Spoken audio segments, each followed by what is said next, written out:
Hello friends, आप सभी को मेरा नमस्कार। स्वागत है आप सभी का उत्तराखंड स्टडी हॉल में। ठीक है, और आज हम नए चैप्टर के साथ, नए अध्याय के साथ आपसे बात करेंगे उत्तराखंड की ऐतिहासिक पृष्ठभूमि। पहले की जो वीडियो रही थी वो थोड़ा उत्तराखंड की स्थिति हमने देखी, उत्तराखंड क्या है, उसके अंतर्गत क्या है, वो सब ठीक है, लेकिन हमारा इतिहास कभी पीछा नहीं छोड़ता।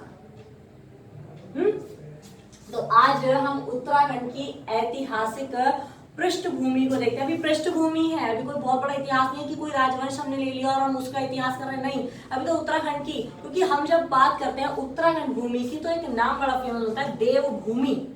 उत्तराखंड को देवभूमि, देव का मतलब, देवभूमि का मतलब यहाँ पे देवताओं की भूमि। ठीक है, यही तो कहते हैं। तो देवताओं की भूमि का मतलब क्या, मतलब रामायण कालीन से जुड़ी हुई है, पुराणों से जुड़ी हुई है हमारी उत्तराखंड भूमि या नहीं, या वैदिक काल से जुड़ी हुई है या नहीं, इसकी जानकारी हम लेते हैं किसके अंतर्गत, उत्तराखंड की ऐतिहासिक पृष्ठभूमि के अंतर्गत। तो इतिहास को देखते हैं कि हमारा इतिहास का उत्तराखंड से क्या संबंध है।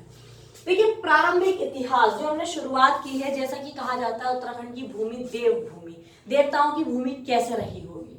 तो प्रारंभिक इतिहास यदि हम देखें तो हम ये जानते हैं कि जो प्राचीन में मानव रहा था या तो जंगलों में वास करता था, उसके बाद में गुफाओं में वो वास करता था। तो हम जब उत्खनन कार्य होता है या जब पुरातत्वों को देखते हैं, पुराने तत्वों की खोज की जाती है, तो गुफाओं की बात आती है और उत्तराखंड इस मामले में अग्रणी है। वो कैसे, देखिए बद्रीनाथ फेमस धाम है। उत्तराखंड के 4 धाम कौन कौन से सभी जानते हैं, गंगोत्री, यमुनोत्री, केदारनाथ और बद्रीनाथ। तो यहाँ बात आ रही है कि बद्रीनाथ के निकट गणेश गुफा, मुचकुंद गुफा, नारद गुफा, स्कंद गुफा तथा व्यास गुफाएं हैं। अब व्यास गुफा, ये गुफाएं किससे जुड़ी हुई हैं, देखिए जितने भी नाम आ रहे हैं, गणेश, मुचकुंद, नारद, स्कंद और व्यास, ये सब ऋषि मुनि। हम कहते हैं ना कि उत्तराखंड की जो भूमि है वो देवभूमि या मनीषियों की पूर्ण भूमि रही, क्योंकि मनीषियों का भी हमारे उत्तराखंड भूमि पर आगमन हुआ था। तो ये जितने भी है ये ऋषि मुनि क्या होते थे, बड़े ही शांत स्थान पर क्या करते थे, यज्ञ करते थे, तप करते थे, अपनी साधना में लीन रहते थे। तो ये उन्हीं ऋषियों के नाम आते हैं, गणेश गुफा, मुचकुंद, नारद, स्कंद, व्यास, ये ऋषियों के नाम है। इन्होंने गुफाओं में भी तपस्या की, तो वहीं पर इन्हीं के नाम से गुफाओं का नाम। तो जब हमने देखा कि बद्रीनाथ के निकट इतनी सारी गुफाएं हैं, ये व्यास गुफा आपको दिखाई गई है, तो इन गुफाओं का महत्व क्या रहा, ये इतनी प्रसिद्ध क्यों है गुफाएं। अब गुफाएं तो होने को बहुत होती हैं, लेकिन इन गुफाओं का क्या अर्थ है या क्या महत्व है। देखिए, ये वे गुफाएं हैं जहां पर वेदों तथा पुराणों की रचना हुई थी। सबसे पहले वेदों की रचना हुई थी, वेद।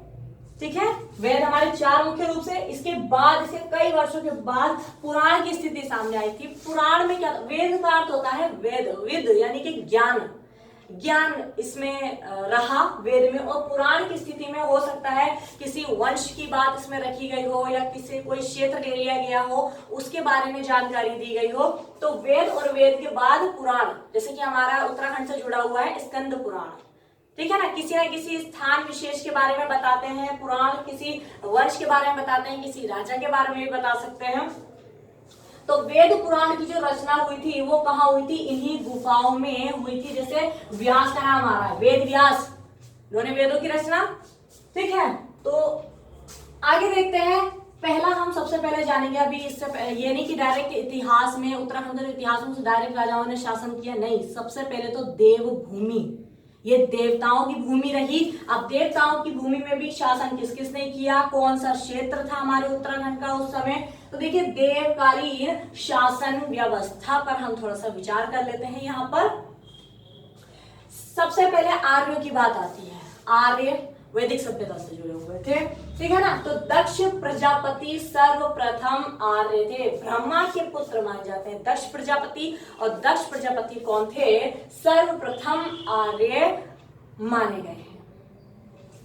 इनकी जो राजधानी थी, अब ब्रह्मा के पुत्र दक्ष प्रजापति और दक्ष प्रजापति सर्वप्रथम आर्य, तो इन्होंने अपनी राजधानी किसे बनाया था, तो वो जो इनकी राजधानी थी दक्षिण कनखुल, जो कि वर्तमान में हरिद्वार में स्थित कनखल नामक स्थान है, वो राजधानी किसकी थी प्राचीन काल में, दक्ष प्रजापति की। बहुत बड़ी बात हो गई है हमारे उत्तराखंड के लिए, ठीक है, कि जो आज हरिद्वार में हम कनखल की स्थिति देखते हैं, तो कनखल पूर्व में प्राचीन में किसकी राजधानी रहा था, तो दक्ष प्रजापति की राजधानी था। तो दक्षिण कनखुल की बात आ रही है, कनखुल मतलब कि वर्तमान का कनखल, और कनखल की स्थिति आती है हरिद्वार में। भाई एक तर्क तो ये जुड़ा, एक तथ्य ये जुड़ा, कनखल से जुड़ा हुआ। अगला आता है कि दक्ष प्रजापति की 13 कन्याएं थी।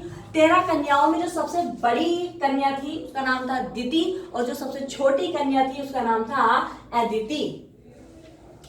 दिति और अदिति, ठीक है। अब ये दिति और अदिति की स्थिति यदि हम करें तो महर्षि कश्यप से इनका विवाह हुआ था। 13 कन्याओं का विवाह महर्षि कश्यप से हुआ। दिति से जो पुत्र उत्पन्न हुए वो दैत्यों की उत्पत्ति हुई थी, और सबसे छोटी कन्या जो थी दक्ष प्रजापति की अदिति, उससे 12 देवों की उत्पत्ति हुई थी।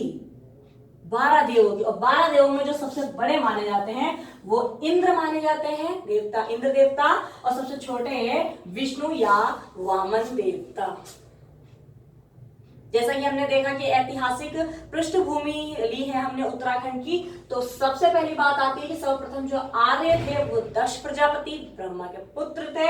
इसके बाद इन्होंने जो राजधानी बनाया था वो दक्षिण कनखुल यानी कि वर्तमान कनखल को बनाया था। इनकी 13 कन्याएं थी दक्ष प्रजापति की, और 13 कन्याओं में जो सबसे बड़ी थी वो थी दिति, और सबसे छोटी थी अदिति। दिति से जो पुत्र उत्पन्न हुए वो दैत्यों की उत्पत्ति हुई, और अदिति से 12 देवों की उत्पत्ति हुई, और 12 देवों की उत्पत्ति में से जो सबसे बड़े थे वो इंद्र देवता, और जो सबसे छोटे थे वो विष्णु या वामन देवता। ठीक है। आगे की स्थिति, ब्रह्मा के अन्य 6 पुत्र, ये बताया था ब्रह्मा के पुत्र दक्ष प्रजापति सर्वप्रथम आर्य थे। ब्रह्मा के अन्य 6 मानस पुत्रों के आश्रम भी गढ़वाल में ही थे। आश्रम, कण्वाश्रम, बद्रिकाश्रम, ये सारे आश्रम के नाम आपने सुने होंगे। तो ब्रह्मा के अन्य 6 मानस पुत्रों के जो आश्रम थे वो भी गढ़वाल में ही थे। अब हो सकता है वो चमोली में हो जाए, हो सकता है वो पौड़ी गढ़वाल में, वो सारी स्थिति आपको बताई जाएगी। तो 6 मानस पुत्र कौन कौन से थे, देखिए, मरीचि, अंगिरा, पुलस्त्य, पुलह, अत्रि और क्रतु, ये 6 मानस पुत्र थे। इन्हीं से ही आपके सवाल बनने हैं। वो सवाल कैसे बनने हैं आप ध्यान दीजिएगा, वीडियो को शुरू से एंड तक देखिएगा, ठीक है। कुछ ना कुछ नई एडिटिंग इसमें रहेगी, बहुत सा आपको पता होगा, बहुत सा आपको नहीं पता होगा। तो यहाँ पर मरीचि की बात आई है। मरीचि जो ऋषि थे उनके पुत्र थे महर्षि कश्यप। मरीचि जो थे, ब्रह्मा के अन्य 6 मानस पुत्रों में नाम आया है मरीचि का, ठीक है, मरीचि। तो मरीचि के ही पुत्र थे महर्षि कश्यप, और महर्षि कश्यप से दक्ष प्रजापति की 13 कन्याओं का क्या हुआ था, विवाह हुआ था। बात समझ में आ रही है ना, इतिहास समझ में आ रहा है आप सभी को। जो हमने दक्ष प्रजापति की बात की थी, 13 कन्याएं थी, सबसे बड़ी दिति, सबसे छोटी अदिति। इन सभी 13 कन्याओं का विवाह किसके साथ हुआ था, तो महर्षि कश्यप के साथ हुआ था। महर्षि कश्यप के पिता कौन थे, मरीचि, और मरीचि कौन थे, ब्रह्मा के अन्य 6 मानस पुत्रों में से एक थे। अब यहाँ पर देखिए एक एक ऋषि के बारे में अलग अलग जानकारी। मरीचि, ये कहते हैं कि मरीचि के जो वंशज थे वो मारछा कहलाए। आपने नाम सुना होगा, मारछा, तोलछा सुना होगा, अलकनंदा घाटी में रहने वाले लोग। तो ये मतलब मरीचि के जो वंशज थे, जो इनके वंश में जन्मे, वो मारछा कहलाए। अपनी अपनी मान्यता है सभी की। तो मरीचि आप समझ गए कि कौन थे। इसके बाद में देखिए ये 3, इन तीनों से सवाल क्या बनता है, आपने नैनीताल का नाम सुना होगा, तालों में ताल, नैनीताल। कुमाऊं में जो ताल लग रही है वो किसे कहा जाता है, नैनीताल को। लेकिन नैनीताल का अन्य नाम अगर हम सुने या देखें तो हमें नाम मिलता है त्रिऋषि सरोवर। सुना होगा आप सभी ने, त्रिऋषि सरोवर। तो त्रिऋषि क्यों कहा गया इसे, चतुर्थ ऋषि भी कहा जा सकता है, कुछ भी कहा जा सकता है, लेकिन ये त्रिऋषि। तो सवाल ये बन के आता है कि नैनीताल में वो कौन से 3 ऋषि थे जिन्होंने तपस्या की थी। तो यहाँ बात आ रही है पुलत्स्य, पुलह और अत्रि, यही 3 ऋषियों का नाम आता है। इन तीनों ने क्या किया था, नैनीताल नगरी में इनका आगमन हुआ था, यहाँ इन्होंने तपस्या की थी और इन 3 ऋषियों के तपस्या करने के कारण उस नैनीताल नगरी को किस नाम से जाना गया, त्रिऋषि सरोवर के नाम से भी जाना गया। यहाँ सवाल ये निकल कर आता है कि त्रिऋषि में किसने तपस्या की थी, तो वो 3 ऋषि कौन कौन से थे, पुलस्त्य हुए, पुलह हुए और अत्रि हुए। पुलस्त्य, पुलह और अत्रि ये त्रिऋषि हो गए। आई होप कि आपको इतिहास समझ में आ रहा होगा। बहुत ज्यादा प्रयास किया जा रहा है आपको ये समझाने का, क्योंकि इतिहास एकदम समझ में नहीं आता कि क्या कहानी थी क्या, तो हम शुरू से एंड तक आपको बताएंगे। इसमें आगे देखते हैं, जब ये राजाओं का शासन चल रहा था, ऋषियों की बात आ रही है, तो उस समय उत्तराखंड, ये 13 जिले नहीं थे, इसलिए 13 जिलों के नाम भी नहीं है, ये उत्तराखंड की स्थिति उस समय बहुत विस्तार में थी। उस समय कहाँ ये उत्तराखंड ऐसा था, बहुत विस्तार में था। तो उत्तरी भाग में जो शासन कर रहे थे वो शासक कौन थे, असुर शासक, और दक्षिण भाग में जो शासन कर रहे थे वो थे सुर शासक। अब ये सुर शासक क्या हुए और असुर शासक क्या हुए, देखिए दिति से भी पुत्र उत्पन्न हुए और अदिति से भी पुत्र उत्पन्न हुए। ये कर्म को प्रधानता देते थे, जो जैसा कर्म करेगा वो वैसा ही उसे फल मिलेगा। यानी कि अगर असुरों वाले काम कर रहा है तो उसे असुर माना जाता था, और अगर कोई सुरों वाले काम कर रहा है तो उसे सुर माना जाता था। चाहे 2 भाई हैं, 2 भाई में से एक अच्छे काम कर रहा है तो वो देवता की स्थिति आ रही है, दूसरा अगर गलत कार्य कर रहा है तो उसे देवता की श्रेणी में नहीं रखा जाता था। तो वही स्थिति आ जाती है कि अगर उत्तराखंड की भूमि को यहाँ पे देखा जाए, देव भूमि में क्या था कि उत्तरी भाग में तो असुर शासक थे और दक्षिणी भाग में सुर शासक थे। आगे समझते हैं, देखिए देवकालीन शासन व्यवस्था तो हमने देख ली, अब देवकालीन शासन का विस्तार देखते हैं कि हमारे उत्तराखंड में कहां कहां तक विस्तार था देवताओं की। यदि हम बात करें तो देवकालीन शासन का जो विस्तार था वो मुख्य रूप से 4 क्षेत्रों में था। वो 4 क्षेत्र कौन कौन से थे, पहला आता है कैलाश, दूसरा आता है अलकापुरी, तीसरा आता है देवपुरी और चौथा आता है हिम क्षेत्र।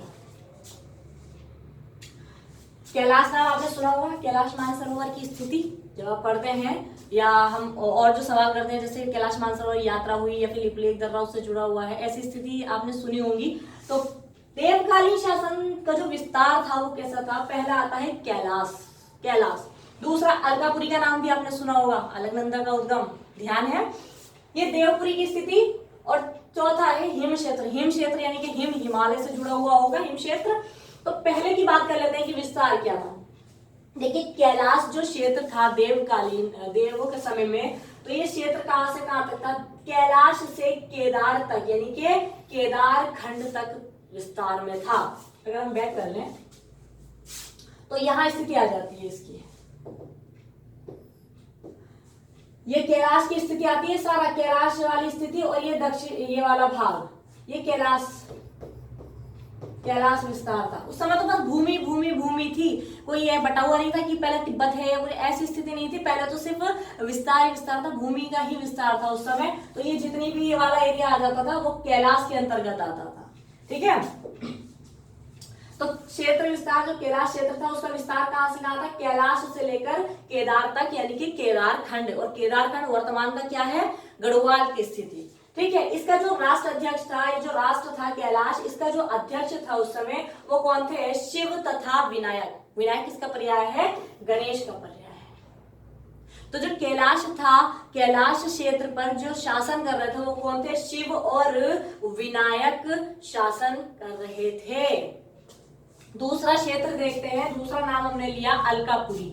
अलकापुरी की स्थिति आज यदि वर्तमान में हम देख लें तो बद्रीनाथ अलकनंदा सतोपंथ के बीच का भाग, आपने नाम सुना होगा सतोपंथ भागीरथी ग्लेशियर, इनके मध्य का जो स्थान है वो क्या कहलाता है, मतलब आज वर्तमान हम सीधा सीधा कहते हैं तो चमोली की बात आएगी, अलकापुरी चमोली। अलकनंदा सतोपंथ के मध्य का जो भाग है वो सब अलकापुरी कहलाया, और अलकापुरी से ही उद्गम होता है अलकनंदा नदी का।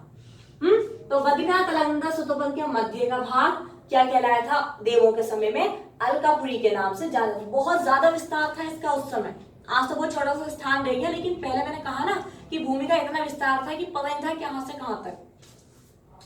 एक अलकापुरी पर जो शासन कर रहे थे राजा थे, उन राजा का नाम आता है राजा कुबेर। इसके अलावा यहाँ पर जो जातियां निवास कर रही थी या फिर जो यहाँ के निवासी थे अलकापुरी क्षेत्र के, वो किस किस का नाम आता है? देखिए, सिद्ध हुए, गंधर्व हुए, यक्ष तथा किन्नरों ने भी यहाँ पर निवास किया था अलकापुरी क्षेत्र में। और यहाँ इन सबका जो राजा था वो कौन था? तो राजा कुबेर की बात आती है। अब कुछ अन्य सवाल प्रश्न बनते हैं, यहाँ पर प्रश्न बनते हैं। आप सबसे मेन है, आप क्लास को ध्यान से पढ़िए, सुनिए और समझिए। अगर ध्यान नहीं दे रहे हैं आप तो ये आपकी गलती होगी भाई। सवाल देखिए, माणा, माणा गांव नाम सुना होगा आपने। माणा पर्वत शिखर भी है, माणा दर्रा भी है, सब चमोली के अंतर्गत आता है। माणा, माणा किस लिए? माणा को मणिभद्र कहा गया है। और किस में कहा गया है जी? पुराणों में कहा गया है। सवाल देख, माणा की स्थिति चमोली में, पुराणों में माणा को क्या कहा गया है? तो मणिभद्र या मणिभद्रपुरी कहा गया था। पुराणों, जब पुराणों का समय था तो उस समय जो आज वर्तमान में हम माणा की स्थिति देख रहे हैं, यह माणा जो था पुराण काल में किस नाम से जाना गया था? मणिभद्र के नाम से जाना गया था। अब हम तो सिर्फ इतिहास पढ़ रहे हैं, लेकिन आयोग यहीं से ही सवाल उठा करके हमारे एग्जाम में रख देते हैं। ये बताइए कि पुराणों में माणा को किस नाम से जाना गया? तो ये ठीक है, इसका ध्यान रखिएगा, किस नाम से? मणिभद्र के नाम से। दूसरा सवाल यहीं पर, अलकनंदा बहुत फेमस नदी है, सभी जानते हैं। तो अलकनंदा को ऋग्वेद में कहा गया। अब ऋग्वेद तो बहुत पहले, हम तो सिर्फ अलकनंदा तक सीमित हैं आज वर्तमान की स्थिति। तो हिरण्यवर्तिनी किसे कहा गया? अलकनंदा को ऋग्वेद में हिरण्यवती के नाम से वर्णित किया गया था। जो ऋग्वेद का हम अध्ययन करें और ऋग्वेद में जब हमने नाम जाना हिरण्यवती, तो हिरण्यवती के नाम से, मतलब हिरण्यवती रूप में हमें वर्तमान में क्या देखने को मिलती है? आज की अलकनंदा। ये भी सवाल बन गया कि अलकनंदा को ऋग्वेद में किस नाम से पुकारा गया? तो हिरण्यवती। यह सवाल ये बन सकता है कि अलकनंदा को हिरण्यवर्तिनी के नाम से किस ग्रंथ में जाना गया? पुराणों में जाना गया या फिर वेदों में जाना गया, या कौन से वेद में? तो ऋग्वेद, सबसे प्राचीन वेद ऋग्वेद। ठीक है ना, सवाल बनते जा रहे हैं, ध्यान रखिएगा। अगला नाम आता है अलकापुरी। अलकापुरी की स्थिति अभी हमने जानी थी, सतोपंत और बद्रीनाथ के मध्य का जो स्थान था, क्षेत्र था, वो अलकापुरी के नाम से जाना गया।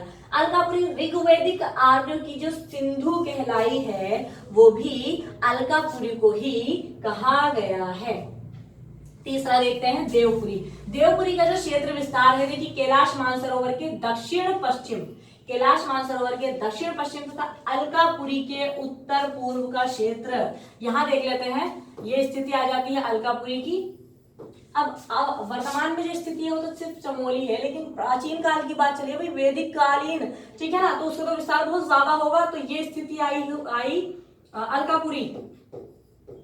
उसके बाद में स्थिति बनी थी देवपुरी की, ठीक है ना। तो ये इस तरीके से दक्षिण पूर्व में, उत्तर पूर्व में ऐसे स्थिति बनती जाएगी। तो यहाँ देखते हैं देवपुरी का क्षेत्र विस्तार कैलाश मानसरोवर जो तिब्बत वर्तमान के दक्षिण पश्चिम तथा अलकापुरी के उत्तर पूर्व का क्षेत्र था। और जिसका राजा कौन था? इंद्र। नाम अभी आया था, नाम आया था ना, ठीक है। तो देवपुरी जो क्षेत्र था उसका राजा कौन था? इंद्र था। और इसके अलावा जो यहाँ पे निवासी थे देवपुरी क्षेत्र के, वो कौन कौन थे? देव हुए, गंधर्व थे, किन्नर थे। ये कह रहा है कि यहाँ पर कर्म की प्रधानता थी। वो बात मैं आपको पहले ही बता चुकी हूँ कि कर्म के आधार पर निर्णय होता था कि कौन सुर है और कौन असुर है। अगर दो भाई भी हैं तो वो भी कर्म फल के आधार पर उनका निर्णय होता था कि अगर सही है तो क्या स्थिति और गलत है तो क्या। तो कर्म की प्रधानता थी यहाँ पर। चौथा क्षेत्र आता है हिम क्षेत्र। हिम क्षेत्र का विस्तार अलकापुरी से मिला हुआ दक्षिण पश्चिम हिम क्षेत्र, हिमालय की स्थिति आ जाती है। यहाँ का जो राजा था वो था हिमालय या हम कहते हैं पर्वत।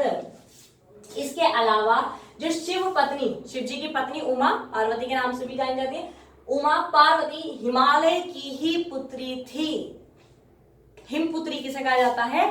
पार्वती जी को तथा उमा को कहा जाता है। तो ये था देवकालीन शासन का विस्तार, जो कि 4 प्रकार से था। और 4 प्रकार कैलाश, अलकापुरी, देवपुरी और हिमक्षेत्र, कहाँ कहाँ तक इनका विस्तार था वो बता दिया गया है। इनका राजा कौन था, यहाँ पर निवासी कौन थे।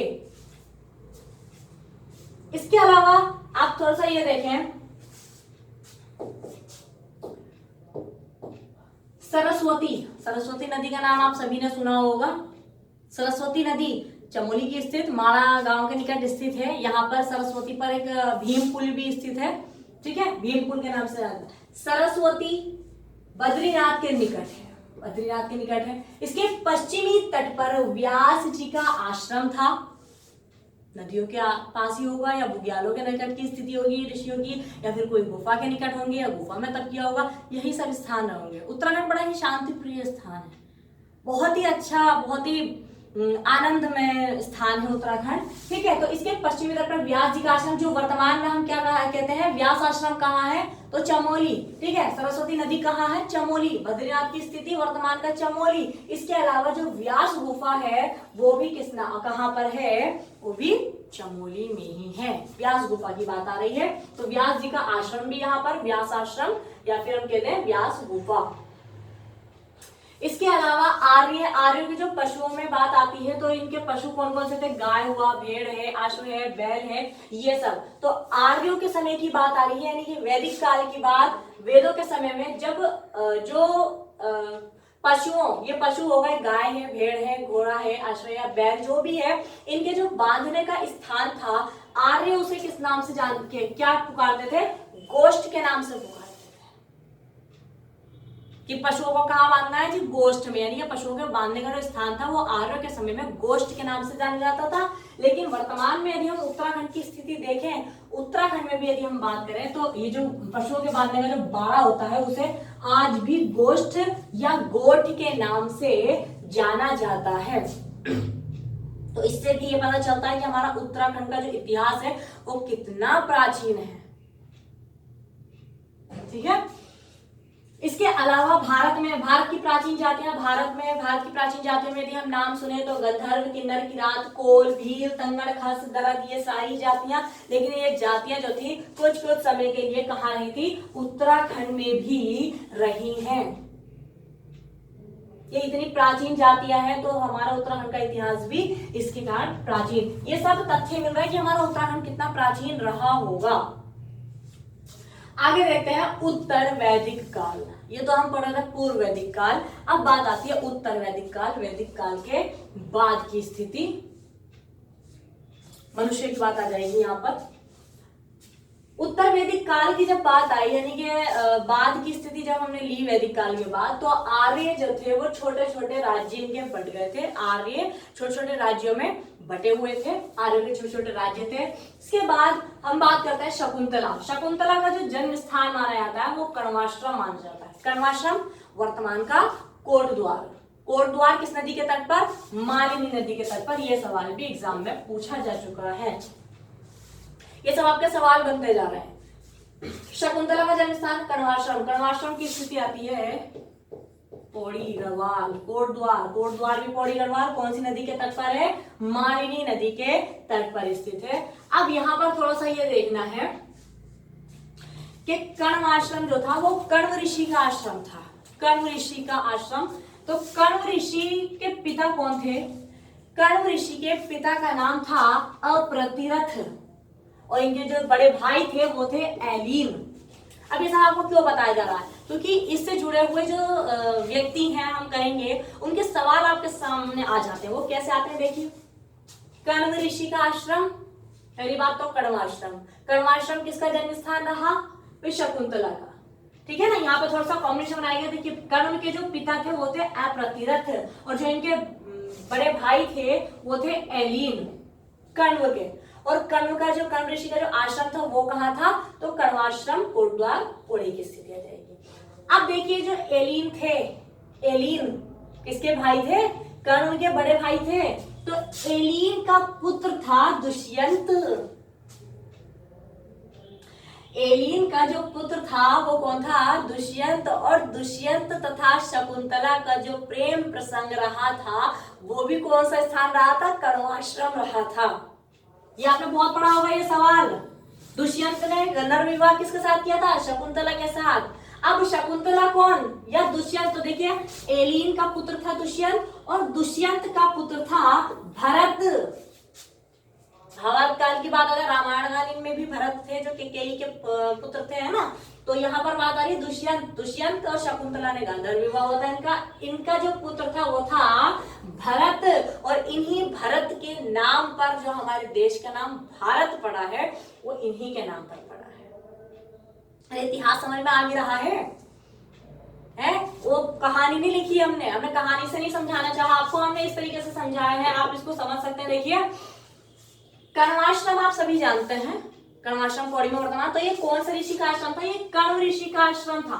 कण्व ऋषि के पिता कौन थे? अप्रतिरथ। इनके भाई कौन थे? एलियन थे। अब एलियन का जो पुत्र था वो कौन था? दुष्यंत। और शकुंतला ये मेनका की विश्वामित्र थे, विश्वामित्र राजा और उनकी पत्नी मेनका की पुत्री थी। ये शकुंतला की बात आ रही है। तो शकुंतला और दुष्यंत का गंधर्व विवाह हुआ था। इनका प्रेम प्रसंग भी कण्वाश्रम को ही बताया जाता है। ठीक है, इनके पुत्र का नाम था भरत और भरत के नाम से ही हमारे देश का नाम क्या पड़ा था? भारत पड़ा था। भरत सिर्फ एक ही नहीं है, कई है। रामायण कालीन में भी आपको मिलेगा, राम के भी भाई थे भरत, केकई के पुत्र थे। ठीक है, ये महाभारत की स्थिति आ जाती है। इसके अलावा रामचंद्र जी ने, रघुनाथ मंदिर बहुत फेमस है उत्तराखंड में, लेकिन यहाँ बात आ रही है, देखिए रामचंद्र जी ने, जो भगवान रामचंद्र जी थे, उन्होंने क्या किया था? बद्रीनाथ और केदारनाथ की भी यात्रा की थी। बद्रीनाथ की स्थिति चमोली में आएगी और केदारनाथ की स्थिति रुद्रप्रयाग में आएगी। इसके अलावा जो इन्होंने अंतिम तपस्या की थी, अपने जीवन के जो अंतिम दिन थे, वहां तपस्या कहाँ की थी? देवप्रयाग यानी कि टिहरी के रघुनाथ मंदिर में अंतिम तपस्या की थी। इसके अलावा रामचंद्र जी बद्रीनाथ भी आए थे और इन्होंने केदारनाथ की भी यात्रा की थी। बद्रीनाथ ये दो धाम हो गए, केदारनाथ और बद्रीनाथ। केदारनाथ की स्थिति रुद्रप्रयाग, बद्रीनाथ की स्थिति चमोली। सब तरह से आपके सवाल बनते जा रहे हैं। आगे देखिए, महाभारत वन पर्व के अनुसार उस समय, महाभारत के समय में उत्तराखंड में कितनी जातियां थी? तो उत्तराखंड में 3 जातियां थी, तंगड़, किरात और पुलिंद। ठीक है, तंगड़, किरात और पुलिंद। यहां थोड़ा सा देखते हैं उत्तराखंड में 3 प्रमुख शक्तियां कौन कौन सी थी उस समय। उत्तराखंड में 3 प्रमुख शक्तियों में पहली शक्ति में नाम आता है राजा सुबाहु। आपने सुना होगा राजा सुबाहु का नाम, बहुत फेमस है। ठीक है, राजा सुबाहु ये पहली शक्ति थी। राजा सुबाहु सर्वाधिक शक्ति संपन्न राजा कौन था उस समय का? राजा सुबाहु। और राजा सुबाहु की जो राजधानी थी उस समय, वर्तमान का, उस समय श्रीपुर थी, जो कि वर्तमान में किस नाम से जाने गई? श्रीनगर के नाम से।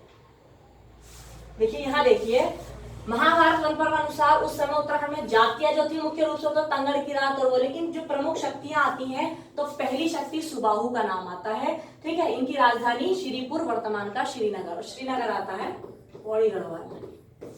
दूसरी शक्ति आती है राजा विराट। महाराजा विराट की बात आती है। महाराजा विराट की राजधानी बैराटगढ़ी थी। अब बैराटगढ़ी कहाँ पड़ा? तो वर्तमान के जो कालसी जोनसार बावर क्षेत्र है, जोनसार बावर क्षेत्र। ठीक है, तो वहां बैराटगढ़ी किसकी राजधानी थी? राजा विराट की।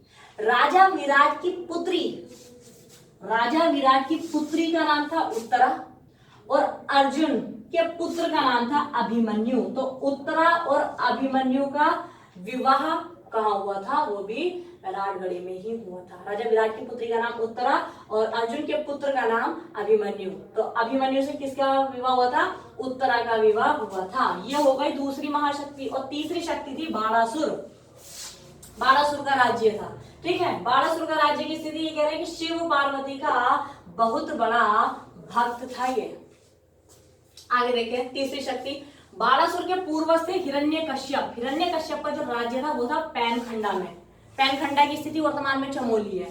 तो बाणासुर का पूर्वज हिरण्यकश्यप का राज्य कहाँ था?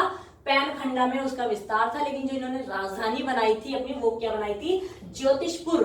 यानी कि वर्तमान जोशीमठ, और जोशीमठ की स्थिति आती है चमोली में। एक नया सवाल जो बन के आता है कि पैनखंडा किन नदियों का संगम, तो पैनखंडा अलकनंदा तथा गरुड़ गंगा का संगम स्थल माना जाता है। ये नदी तंत्र में आपको बता दिया जाएगा। इसके अलावा पांडवों से क्या बात जुड़ी हुई है हमारे उत्तराखंड की, तो पांडव बद्रीनाथ के निकट पांडुकेश्वर में, ये पांडुकेश्वर की स्थिति, पांडुकेश्वर में पैदा हुए थे, तो ये पांडु के नाम से पांडव जाने जाते हैं। ठीक है, तो इस तरह से हमारे उत्तराखंड की ऐतिहासिक पृष्ठभूमि ये अभी चलती रहेगी। उत्तराखंड का इतिहास आपको मिलेगा बाकी कल नई वीडियो के साथ। इसमें आपको कैसा लगा है ये उत्तराखंड के इतिहास पढ़ करके आप हमें जरूर बताइएगा। ठीक है, मिलते हैं कल नई जानकारी के साथ, नई वीडियो के साथ। धन्यवाद।